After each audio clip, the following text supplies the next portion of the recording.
Hey guys, welcome to the channel. Excited you're with me. Been getting a lot of messages and comments on this Kobo Elipsa versus the reMarkable 2, and I want to get into that today. Real quick, this is a review unit. I have not been sponsored or been given any direction in my discussions of this, and I did purchase the reMarkable 2. I do have this on order. I will be buying it and getting it like everybody else as it ships out. So let's get into it. Let's talk about what is the differences between these two and which device may be good for you.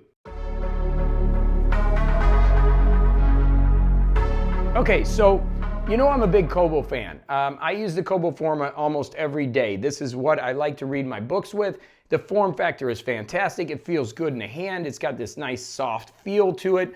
And I just love Kobo. It also has overdrive, which allows me to get library books and saves me a lot of money. This device actually pays for itself because instead of buying books, I use library books. The Kobo Elipsa I've been using for about a month. What it brings then is this aspect of writing notes. That's the big thing with it, that its specialty is now it's like a Kobo, a big Kobo, and it allows you to take notes. I'm going to just give you some opinions today on this and would like to hear your opinions down below. And I'm going to tell you some of the benefits of this. Sometimes I do 6 reasons why, and I'm just going to go over this today because I got to send it back. Things that I like about it is the ability to read and the ability to take notes. The problem is right now, if you write notes on a book that you are reading in overdrive, which is what I do, right? It's not going to keep the book notes because you're returning it back to the library. The note taking on it is adequate. It's not fantastic. I've uploaded my PDFs in it, and when I hit my hand on it, it literally sometimes skips pages and makes it really hard to take day-to-day notes on it. When I get my personal copy of this that I have purchased, I will spend more time on it and work with it. I will work in the settings and really work with it. But the note-taking is, considering going against the reMarkable 2, not in the same class. It does give you the ability to have one device with you at all times. I kind of like the case and cover. There's been a lot of complaints about it. It is very heavy, but you can definitely tell it's protective. Really nice feel to it. I don't know if I like this flap over here. If you're somebody that likes very minimalistic things, as I do, and by the way, on my website at Morning Coach, you can take a quiz that will help you understand your thinking type and then help you understand which of these devices you can get, what you should get, whether it's Onyx books or the other ones. So it is a little thick. It's not like a day-to-day carry. I do like the size of it now that I'm, 52 years old and I need to, kind of get the little bit bigger read of it. It does work pretty good, but I think it's a very niche product for a Kobo user that really reads a lot of books on here. I don't think it's going to replace your note taker yet, whether it's the paper or the reMarkable 2. For me, I am starting to use this device more and more and more. I use my paper for daily show notes for my daily podcast that I've done for the past 15 years. But when it comes to taking day-to-day notes, this is what I'm grabbing. I know that, again, this channel's been up and down with the reMarkable 2. We've had some shipping delays. There were issues when this came out. And if you've watched this channel, it really came about because I started using this and comparing it to the iPad. I'm just going to tell you my day-to-day, when I go to grab something to take day-to-day notes, whether I'm outlining a course or whether I'm going to a meeting like I'm going today, this is the device that I'm grabbing. I'm not grabbing this device. Now, who should buy this device compared to this device? If you are looking for a strict note-taking device, I personally think you cannot go wrong with the reMarkable 2. It's a great device. It's very minimalistic. It's not going to do anything except take notes. Let me repeat that.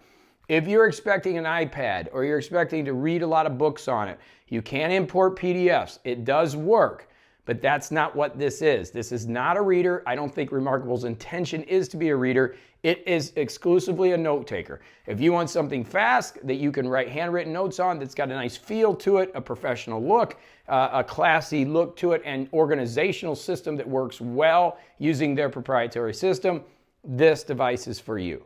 Okay? Again, you can take the quiz on my site because it actually helps you understand your thought process, because a lot of this has to do with that. I am more of a minimalist, abstract type thinker. This works for me. More of a complex, more of a methodical engineering type, may like an Onyx Books product, or even jump into this, okay? This is for someone that wants a few more things, can do some math on it, do those notes that they have on here, do a little bit more work on here, doesn't mind the heaviness of it, and really is going to be reading a lot of books. Now, I have heard some issues with the books. This is a beta version. This is a review unit. So again, I got to wait till I get the full software. And it's a first development unit. The way that you write on the books sometimes disappears. And that's an important part from when you're writing on PDFs. The backlight on this is awesome. I think it's more of a competitor to the books products than it is the reMarkable 2. But if you're somebody that's looking for one device, that you get your Kobo books, you get books, and maybe use Overdrive, and you want to read, but then you want to take notes, this is adequate. It's not perfect. I think they're going to get better, but it's adequate. It could be something you throw on your book bag. I don't think you're going to be disappointed with it. If you're somebody that owns both devices, then you're probably going to grab this more because you're going to, it just is a better note taker. If you're looking for one device, I still don't think we've found utopia. I know we've talked about this on this channel about ink, that there's not been one that's like, wow, it works for everybody. So we got to keep working and keep finding that one device. But this is a multi-purpose device, and for somebody that's looking for a front lit kind of device when you're reading, you have your Kobo books, you've already got a Kobo library, you want to take some notes on the fly, then I think this is for you, okay? But as far as the reMarkable 2, if it's a day-to-day grab for notes, I'm gonna grab this device and that's what I'm gonna use. I'm still gonna use my Kobo Forma for reading. It's more comfortable. It just fits in my hand. And I may even take this out when I get it and take it out of the case, because the case just adds a lot to it. And I think you'll see that from other reviewers. It just adds a lot of heft. But I think it's a great device that an ebook company, Kobo, is getting into the game again and trying to create a note taker. It's pretty close, but it just doesn't feel the same as this when it comes to handwritten notes. So as always, thanks for watching. If you got any comments, please leave them below. Just want to share you. I think it's a great device. I love all these devices, but if I had to grab something, and I could just tell you from my experience, I'm grabbing that reMarkable 2 more than I am this. I'm going to send it back. When I get the new one back, we'll see how I use it as much. But right now, for note-taking, reMarkable 2. For reading, I'm using my Kobo Forma. And this is just kind of in between. It doesn't really fit in my workflow. But if you're looking for maybe one device that puts these two together, you could get by with this. Hope that makes sense, all right? Go have a fantastic day as always. We're bringing you more videos here on the channel. Thanks for watching, and we'll see you in the next one.